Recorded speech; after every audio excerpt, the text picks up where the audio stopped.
Greetings from Charlottesville, Virginia, and welcome to Global Commerce Exchange. I'm Peter Maillet, and I'll be your host for today's conversation at the crossroads of global affairs and the world of business. Our show is brought to you by the Center for Global Commerce at the University of Virginia. Now, let's get started. I'm delighted to welcome as my guest today Qiao Ma, Portfolio Manager at Cooper Investors, a $10 billion investment fund based in Melbourne, Australia. After growing up in Guangzhou, China, Qiao attended the University of Virginia, from which she graduated in 2006 with a degree in commerce. Following 2 years in investment banking at Lehman Brothers in Hong Kong, Qiao returned to the US to earn her MBA from Harvard Business School. Since then, she's built an impressive career as a global tech-oriented investor, including time at Coatue Management and Jericho Capital. Today, she runs Cooper's Asian Equities Fund, based in Melbourne. Qiao, welcome to the podcast. Good to be here. Thank you for having me. Absolutely. So you live and work in Melbourne. How long have you been there, and what's that like? I've been here for just about 3 years, and it's been incredible. For someone who invests in Asia, so on the work front, when I was in New York for about 10 years, I work very frequently, pretty late at night, because you basically have about 4 hours a day to really overlap with the Asian time zone and speak to Asian management. Now I have basically all day to call management in Asia and call the on-the-ground networks. And when we go travel to Asia, there's no time zone difference. So that's been pretty great. And in general, Melbourne is a fantastic city to live in. So it's been pretty happy so far. Now, what about the COVID picture? What's that been like for Melbourne? How has it affected your life, your ability to do your work? What's the current status?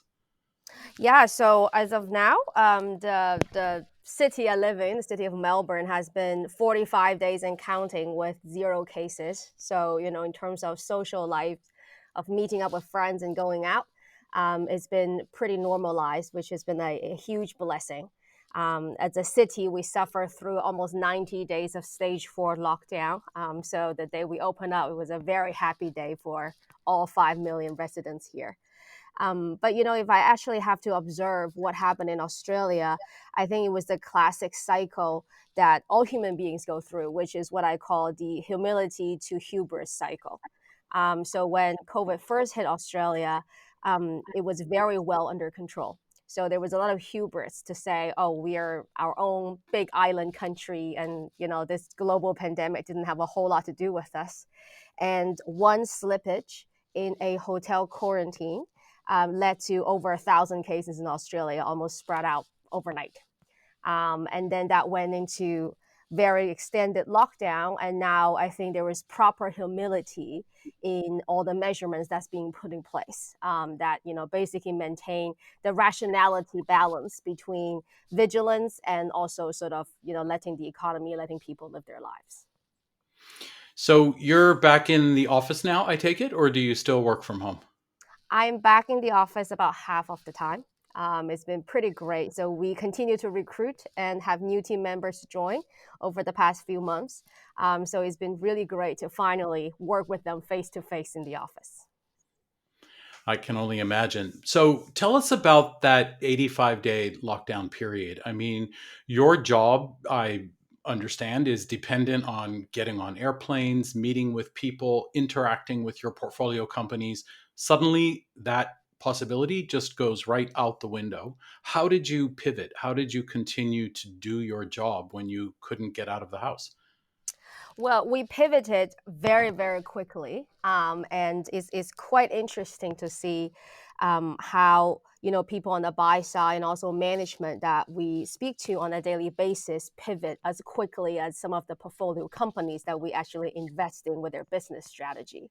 So when China first went into the COVID crisis back in end of January, for us, it was very obvious that this will definitely spread out to the rest of Asia, if not globally. So we actually get on Zoom, we go on WebEx, we get Microsoft Teams very, very quickly. And whenever we speak with management, we start basically offering these video capabilities instead of the traditional phone call. And we found that, having these one-on-one video interactions will at least get you about 70% there at having a real live conversation. There's still 30%, sort of missing from the conversation, but far greater than the traditional sort of a landline or a phone call. So we switched to Zoom almost overnight.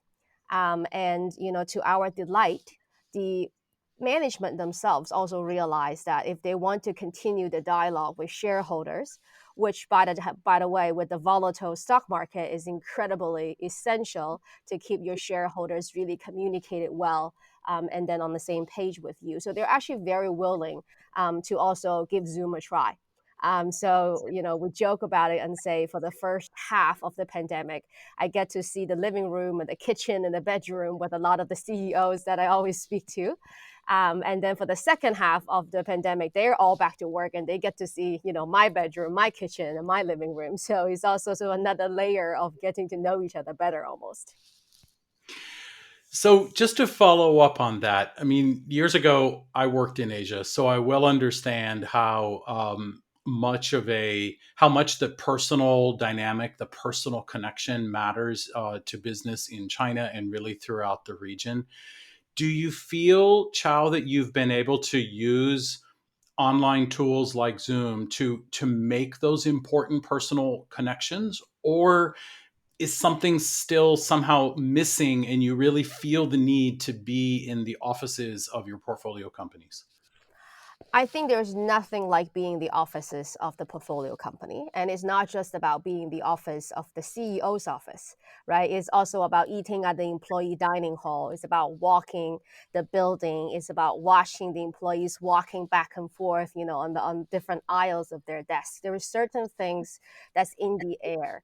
So when we go observe a company's culture is actually something you cannot really read about or fully understand, even if the company describe it to you in an annual report or any of the research report. Actually, most of the Wall Street report, if you search for the word culture, no matter how long the research report is, you tend to have 0 hits because no one actually write about it. But when you actually go visit a company, it's something is impossible not to see. It's everywhere. It's in the air. It dictates how people behave. It dictates how they bring one piece of paper to another. It dictates how they give each other a cup of tea. So it's everything.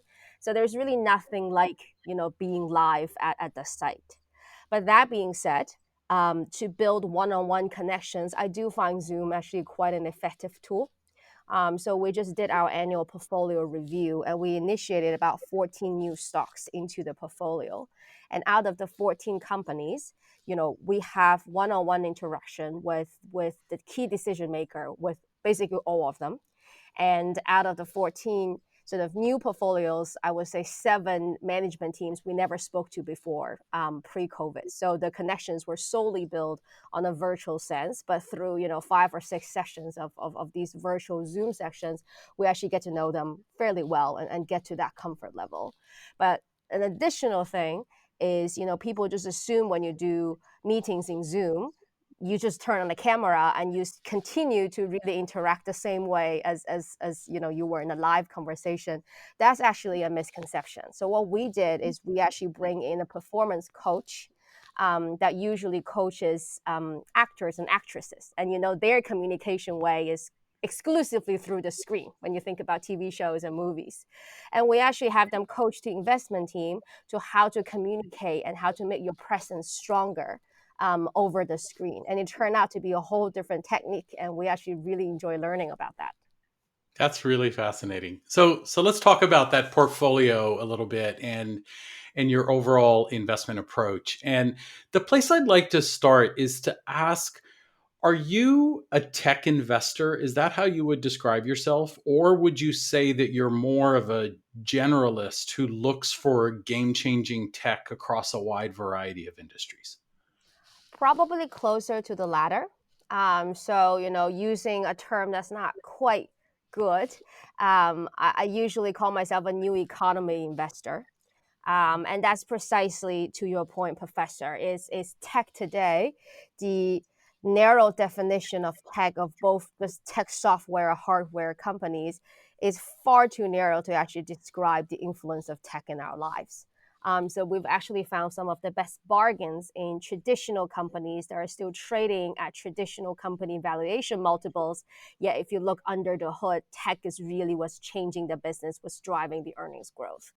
Give us an example of a company that is emblematic of that idea of not being a tech company, yet it is technology that's driving value. It's everywhere. So I could name 10 different verticals where we found the tech leader within the vertical. One of my favorite quote came from the CEO of Yum China, that runs about 8,000 KFC China stores. And she actually said, "We are a tech company that happen to be selling fried chicken." And that really summed up the type of companies that we're looking for. One of the hotel groups that we invest in is called Huazhu Hotel, and I will probably call them a tech company that happen to be running hotels.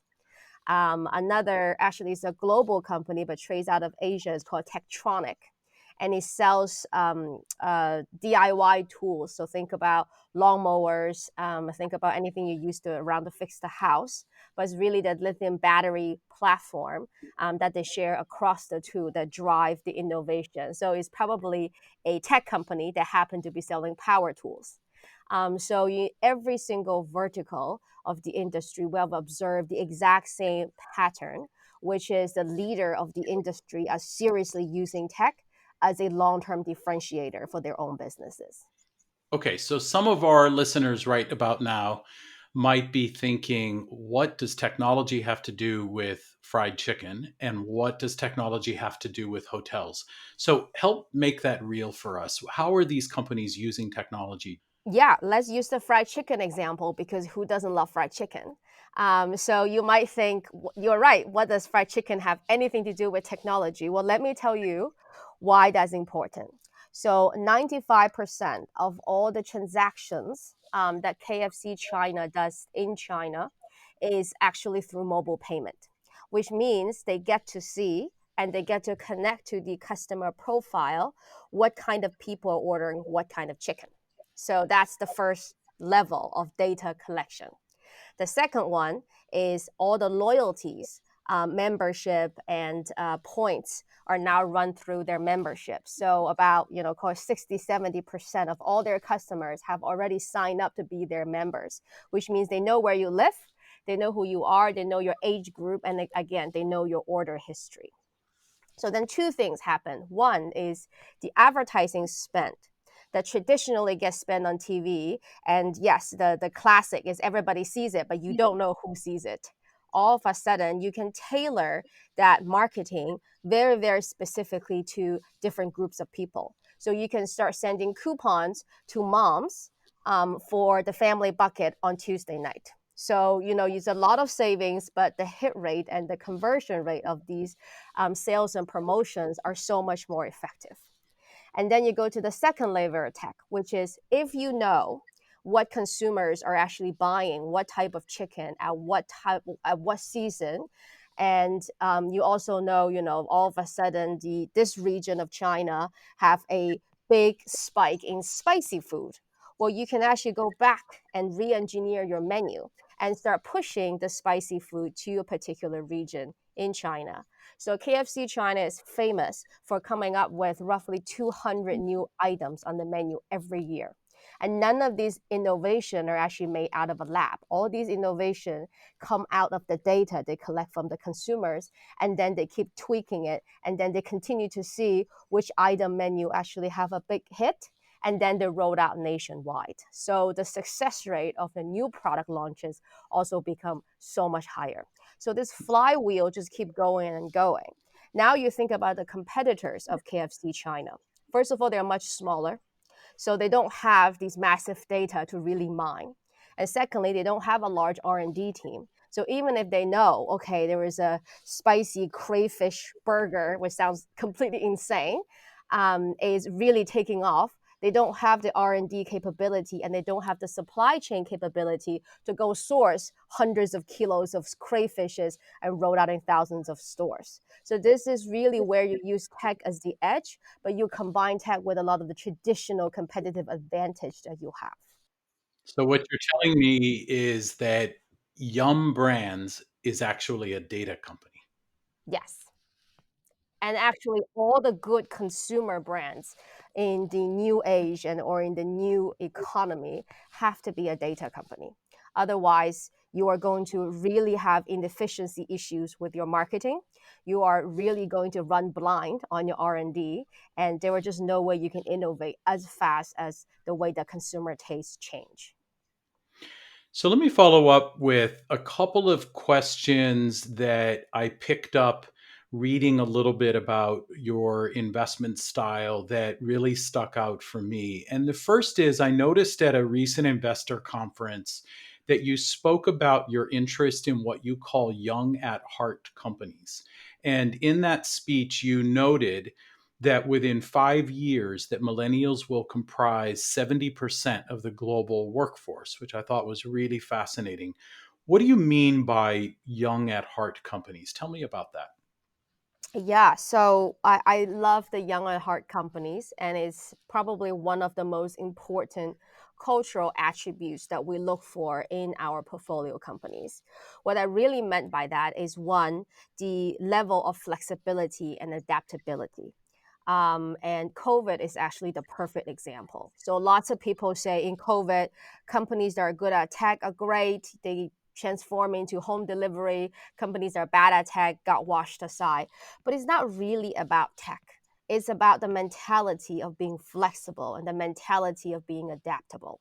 So I often think the companies that happen to pick up a lot of interesting technology over the past month or over the past year, let's say if COVID had been a very different pandemic and really is about setting tables in the park, that's really what's going to set you aside. And I bet you these companies will be at the forefront of doing that as well, because it's not about, thinking through data. It's really about thinking through what has changed around me and how do I change myself to really fit in the environment better. And that's a very young way of thinking about your life, is to not say this is the way I do things and that's what I know and that's what I'm going to stick to it. Is to say observe and let me change myself, and to have that humility of saying the world is different now. What worked in the past might not work today. So all this is a very youthful way of thinking about management. So that would be the first one.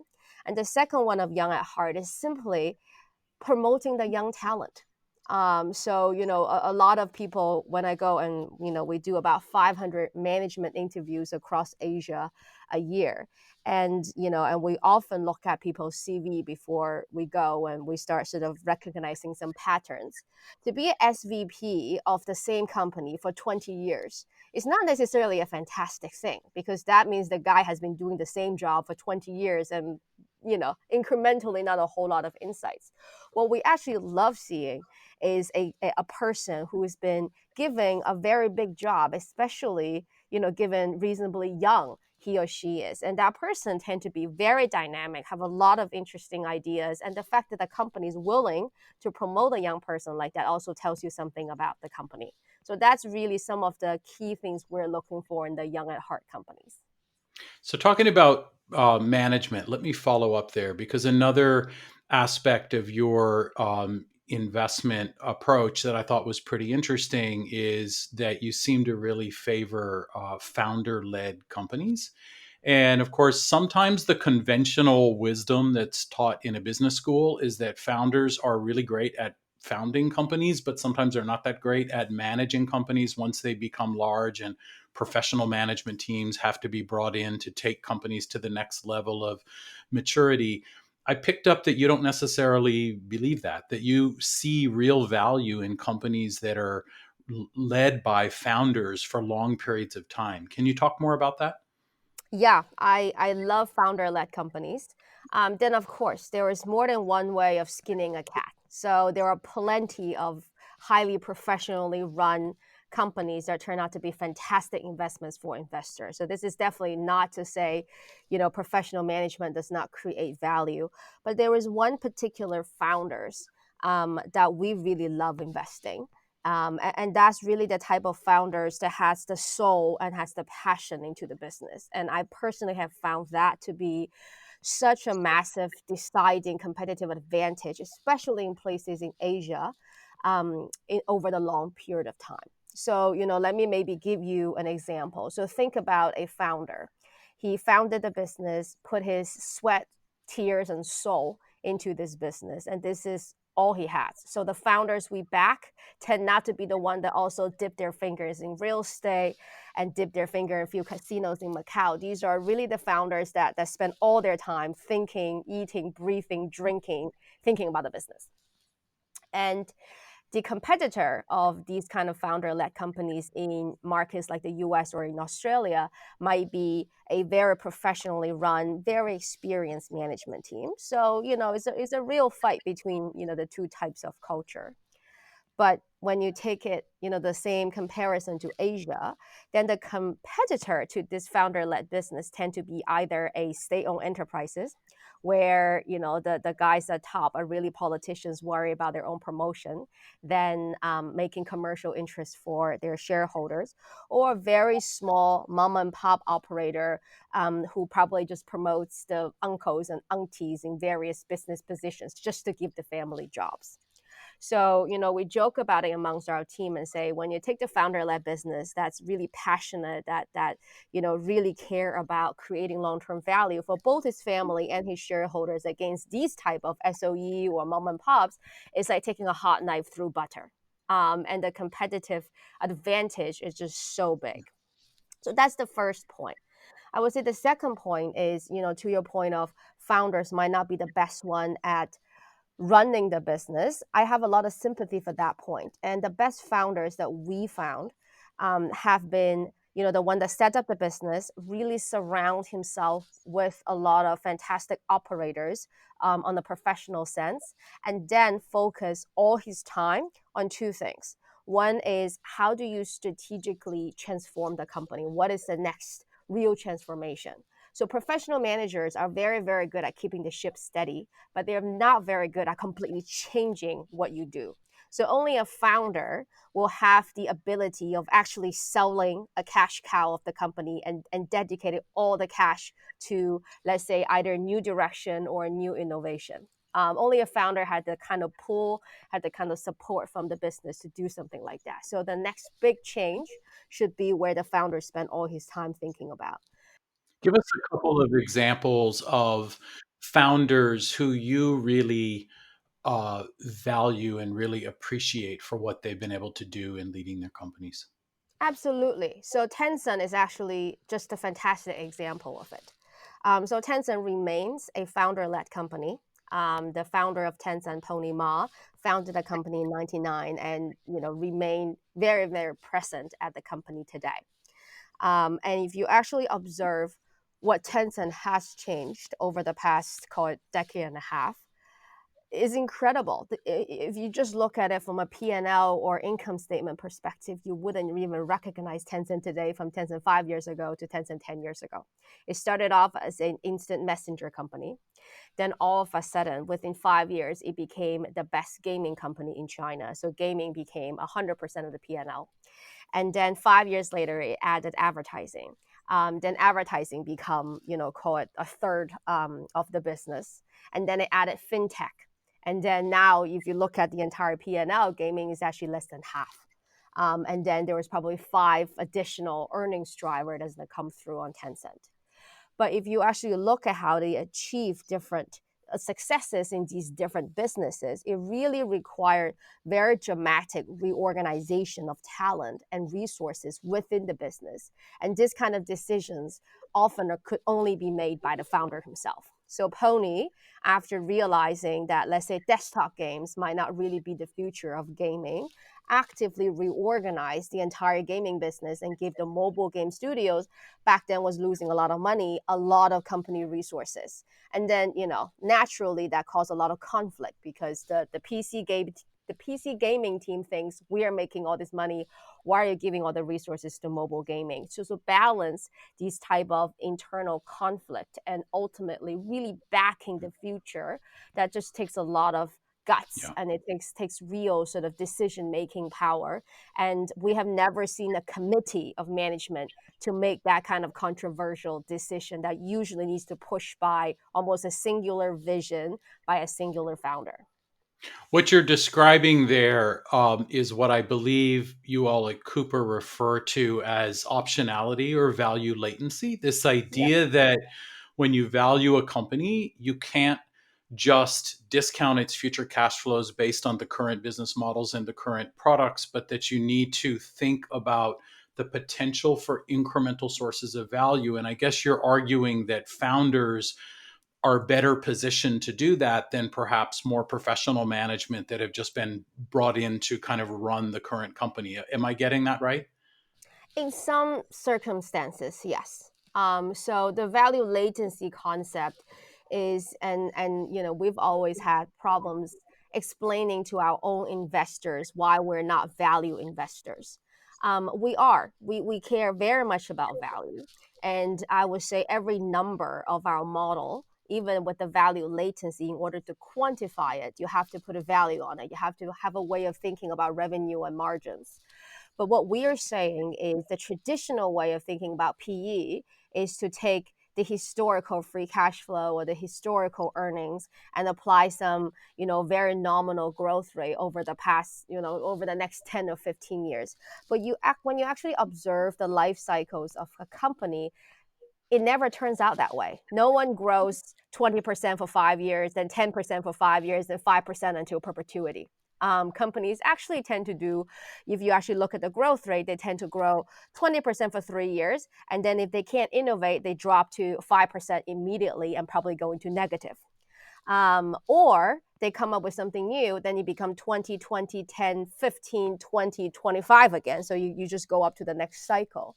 So to us, to have the right management team, to have the right culture, to have the right innovation in place, give you that optionality that growth could actually reaccelerate. And then the alternative of that is, we've actually think about this framework. Terminal value growth, in the classic business school sense, is always between 1% to 3%. Well, actually, in reality, terminal growth rates should probably be negative, because if you really cannot reaccelerate your growth, you're going to go into decline as a company, and it's just a matter of how fast you decline. So it may be on average 3%, but of course, you're not investing in on average. You're investing in specific companies that are either going to go into terminal decline or are going to have explosive growth in the future. Let's talk a little bit about that explosive growth and where it's going to come from. And obviously, there's a lot being written right now these days about so-called Industry 4.0 technologies that are really seen as disruptive and highly transformational. Things like artificial intelligence and 5G and the Internet of Things and advanced robotics. How much do you all focus on those kinds of technologies, and how do they fit into the investment theses that you develop? Yeah, so we never study technology for technology's sake. So I've done that for a good part of my career, and that actually sort of not turned out to be a very effective way of finding actionable investment targets. What I meant is, let's say as an investor, if you really go out and study lithium battery for 5 years of your career and then trying to find the best business within lithium battery, it almost feels harder than to just study businesses and study industries and really become an expert of a few broad industries. And then you let the business management guide you. And you ask the question, what are some of all these fancy technologies that I keep hearing about? What are some of it that's actually going to be a differentiating edge for the leading company or for the company that use them? And what are some of it is just going to be either commoditized, which means everybody use them at the end of the day, or just not quite applicable to really sort of set things aside. So that almost feel like a more productive way as an investor that's clearly very keen on understanding different technologies. So one of the examples would be when we study the insurance industry in China. It was very obvious that what Ping An is applying to its core insurance practice is very practical. And of course, Ping An is investing ahead of all the other insurance companies in the world today in terms of technology. But we actually didn't start with Bitcoin and virtual currency and fintech and then find Ping An. Is we start studying Ping An first and studying the insurance industry in general. And then we realize what Ping An is doing that's different. And then we try to understand, sort of the details of the technology that really set it apart.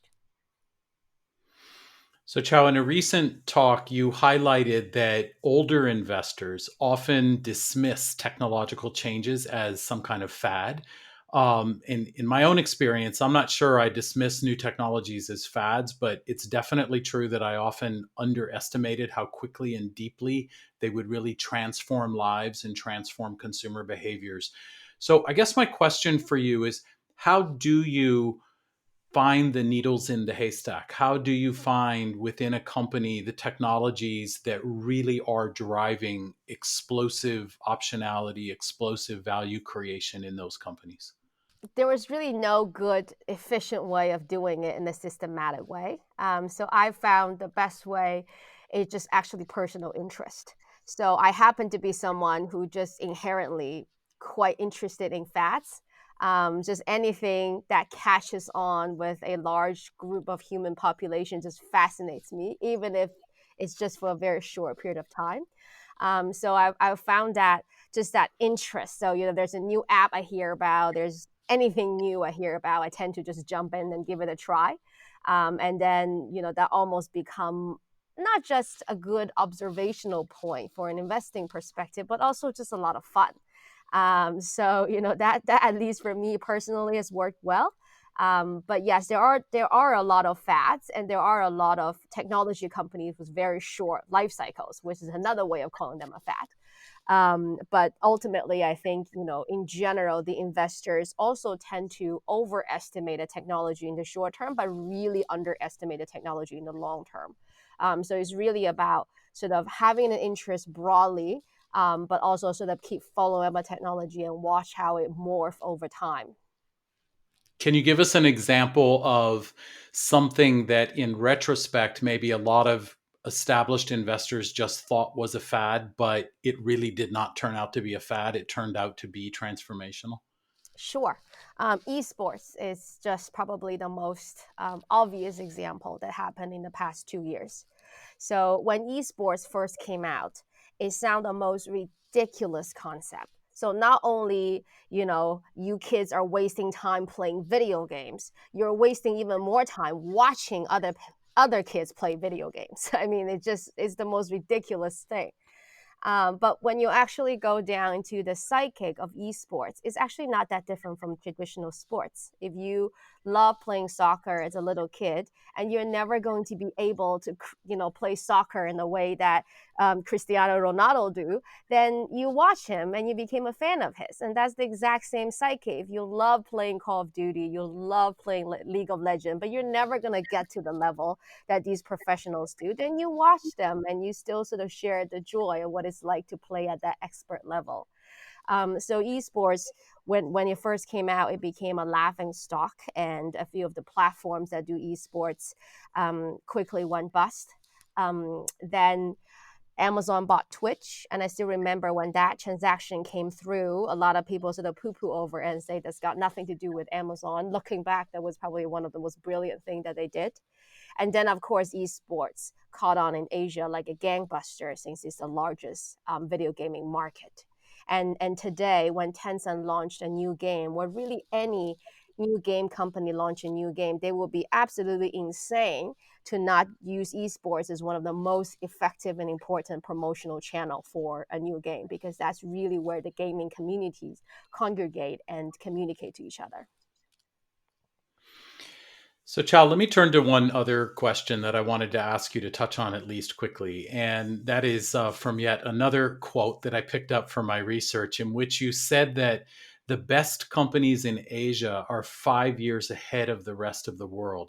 So, for those of us in the United States who tend to think that Silicon Valley is the epicenter of everything that is good and great in the world of technological innovation, help us understand what motivated that quote.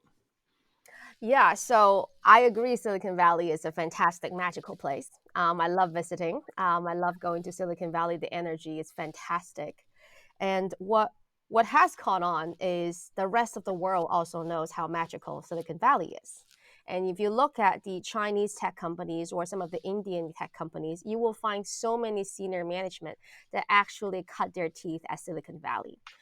So there is a very interesting talent flow from the epicenter of innovation in the world, which still is Silicon Valley, to these other countries. But once these talent get to their home country or get to these Asian markets, two things happen. One is the consumer's receptance of new technology is just at a different level. I have never seen any group of consumers that's so willing to try something new as the Chinese consumers or the Indian consumers. So all of a sudden, you have a much more willing consumer that's trying your products. And secondly is, your just the sheer volume of data you're going to get. So if you think about a Chinese tech company, you can potentially observe data on 1 billion people and think about the massive data mining and data analytics you could get. So the volume of the data also sort of goes exponential, which means you can innovate your product so much faster with the data you already collected. Give us an example of a company in Asia that perhaps we wouldn't be that familiar with that you're super excited about. Sure. So one of the stocks that we're quite excited about is called Bilibili. And when you first hear about the concept of the business, it's really silly. So it started off as an animation website to have a lot of the Japanese animation shows for the Chinese young consumers. And this is a classic example of how a business just changed so fast and within the blink of the eye becomes something completely different. So we've been following this company quite closely and watch it going from just animation to animation, comics, and gaming. But still, the core user group is very niche, probably between call it 16 to 22-year-olds. And then the next phase of morphing is it became a proper pan young people entertainment. So all of a sudden you go from just the animation and comics and gaming to lifestyle, to education, to auto. And then the population or the addressable population also go from just the very young 16 to 22-year-olds to all of a sudden 15 to 30-year-olds. And then you start asking the question, oh, that's getting interesting. And then another morph of the business actually making it become, I would say, both a YouTube and a Pinterest of China. So now it really become a video-based Pinterest where no matter what you're interested in, as a young person, you can find just the most rich and curated content. So, this business really went from a very niche, almost very difficult to understand, to a very unique whole young generation phenomenon. And that all happened within 18 months. So it really sort of, it keeps us quite humble as investors, as in when you look at a business, you can never quite define it. You really have to have the patience of sticking to it and observe over time and suspend your own judgment until you really get to see what it could achieve. Fascinating. Reminds me of the young at heart conversation we had earlier. So Chow, wrapping up, I'd like to ask a piece of advice. So many of our listeners, I'm sure, current students and recent alumni, are interested in pursuing careers in investing. What advice would you have for them? I will encourage them to do it. It's really, really fun. It is one of the jobs that I've been doing it for, over 10 years now. And not a single day on the job do I wish I had another job, or do I, wish I'm doing something else instead. So it's one of those things that keep you constantly learning, constantly interested in the world, and the joy of discovery, the joy of making connections with people is just fantastic. What kind of job give you the opportunity as still a reasonably young person to sit across from a 60-year-old founder and have 90 minutes of the guy's time and have him really walk through his life journey and why he started the business, what excites him, what still gets him to the office at 5 a.m. in the morning every day. And I have conversations like that probably on a daily basis, if not weekly basis. So it's just incredibly privileged job, I think, that just keeps you learning about the world in general. And the second thing about this job is you are really the only limit is yourself. So there's really just two job titles. It's an incredibly flat industry. Either you're analyst, which means you're still learning from a portfolio manager, or you're a portfolio manager, and that's it. So you don't have to worry about 5 layers of promotion, how to climb the corporate ladder.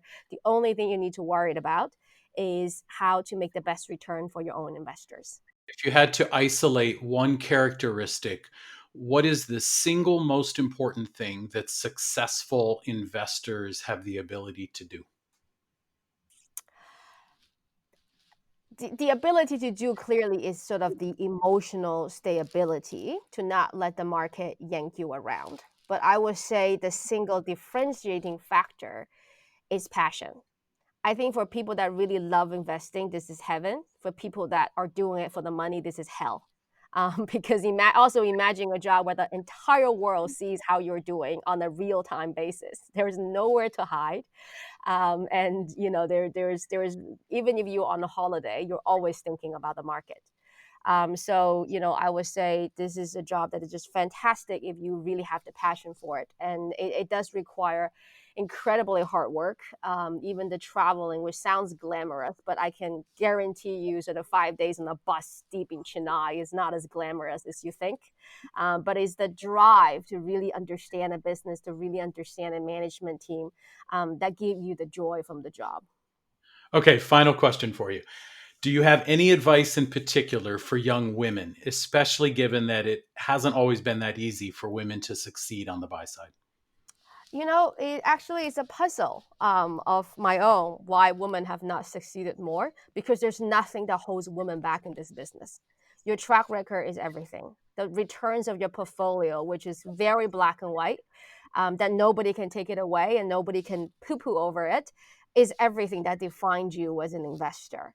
So this is, almost in some ways, is the ultimate meritocracy, and the ultimate sort of capitalistic corner of any businesses. So I really recommend young women, if you have the passion, if you have the interest, to give this a try. And it's also one of those careers that's incredibly flexible in a lot of ways. The knowledge is cumulative, which means the understanding of a business and the industry is in your own head, is yours to take. So it almost doesn't matter if you have to take a few months break for family reasons. The understanding doesn't go away. So it's not like you're worried about a promotion getting taken away from you or anything like that. It's quite a purist job that all you think about is research and studying and understanding. Well, Chao, thanks for a really great conversation today. You've given us a number of really, I think, helpful and interesting perspectives on your investment framework, and I really appreciate your advice at the end, and I'm sure our listeners will as well. Thanks so much for being here. Thank you for your time. Thank you for having me. It's always fun to speak to McIntire community. Global Commerce Exchange is produced at the University of Virginia's McIntire School of Commerce by Rick Carew, with support from McIntire student Priti Nandi. The views and opinions expressed on the podcast are those of the guests and host, and do not reflect the official policy or position of either the school or the university. Sign up for future shows at globalcommerce.substack.com and subscribe to Global Commerce Exchange wherever you get your podcasts. Thanks to our listeners and to those who submitted such great questions. We look forward to being with you again soon. And as always, go Who's!